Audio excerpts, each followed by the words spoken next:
Picture this, you're explaining yourself again. Calm, logical, choosing every word carefully. You're not angry, you're not shouting, you're just trying to be understood. You believe if you say it the right way, if you structure it better, if you stay patient long enough, things will finally make sense. But as you speak, something shifts. She's still there, still listening, still nodding, yet inside, you feel it. A slow collapse. You feel smaller, less grounded, less certain of yourself than when you started. Because deep down, you already know the truth. Your words aren't helping you. They're costing you. Here's the truth no one prepares you for. The moment you start arguing for your position, you begin losing power. You were taught that communication is strength, that explaining yourself shows maturity, that silence means weakness, fear, or insecurity. But reality doesn't reward explanation. It rewards control. The human brain doesn't respond to logic first. It responds to emotion, to uncertainty, to tension. Uncertainty creates dopamine. Predictability kills attraction. When you explain everything, you remove mystery. You remove tension. You remove the emotional pull. When you stay silent, the brain fills the gap on its own, with questions, with doubt, with fear of loss. Silence forces imagination, and imagination is powerful. Evolution didn't reward men who pleaded. It rewarded men who conserved energy, men who observed before acting, men who didn't rush to prove themselves. Your nervous system understands this, even if society trained you to ignore it. Every argument feeds emotion. Silence starves it.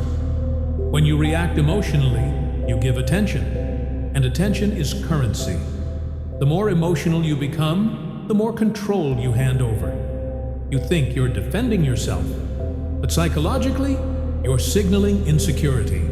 Silence sends the opposite message. It says you're grounded. It says you're not threatened. It says you don't need approval to stay stable. Silence forces projection. The other person starts arguing with themselves. They fill the quiet with their own fears, their own assumptions, their own insecurities. Neurologically, silence creates pressure. Cortisol rises in their brain, not yours. The one who reacts less controls the frame. You've experienced this before. You explain yourself, and afterward, you feel drained, exposed, almost embarrassed for saying too much. The conversation goes in circles. Nothing really changes. She doesn't remember your logic. She remembers how you reacted. Emotion is what leaves a mark, not explanation.